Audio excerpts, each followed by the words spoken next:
Hi, I'm here today to share with you some of the exciting new features of the new Razorback Lawn and Vegetation Mower.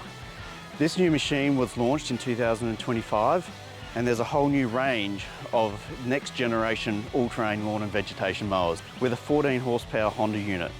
This new next generation machine is also available in an 18 horsepower and a 23 horsepower and soon to come a 22 horsepower Honda unit also.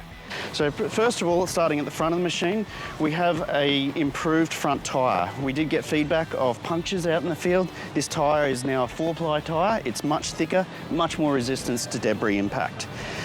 At the rear of the machine, they've also increased the size of the rear tyre. You will see it's much larger than the previous versions. This does give the machine a lot more traction in challenging steep or muddy conditions.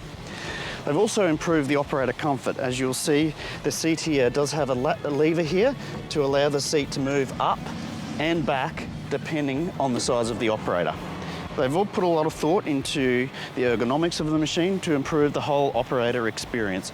We have a simple latch here which allows the steering column to move up and down, and all the latches and levers now are much easier to access compared to previous models. They've also improved the deck height adjustment mechanism. You can see it's a simple single lever height adjustment which can be changed quickly on the fly if needed. They've also incorporated a memory lever here where you can set your desired cut height, and you can just simply drop your cut height down to that memory position so you know where your desired cut height is. Something else very important they've improved with this model machine now is the cut quality. This machine now has got a lot more baffling underneath the cutter deck, which will improve the dispersion of grass clippings, giving it a much neater cut. The next thing that they've put a lot of effort into, based on the feedback from our dealerships and mechanics around Australia, is serviceability. So starting at the front of the machine, they've made the battery much easier to access by simply removing this front cover here. You can access the battery. It's just a simple clip-on mechanism here at the front.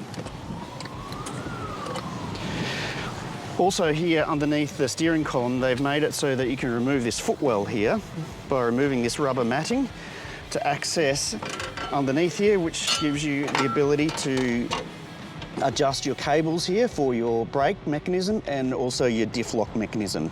This also gives you the ability to access grease nipples underneath the machine. As this is a four-wheel drive shaft-driven machine, we do have a PDO drive shaft going through here driving the front end, and you can easily access those grease nipples now. Moving to the back of the machine now, you'll see that they've made the whole rear of the machine with an opening rear door. This gives you easy access to service the rear of the machine, but also now a lot of the pivot points now have incorporated grease nipples for longer service life, and this gives you the ability to access those grease nipples much easier than previous models. I hope this has been beneficial for you. We'd love to see you out in the field. We'd love to do a demonstration. See you out there. Thank you.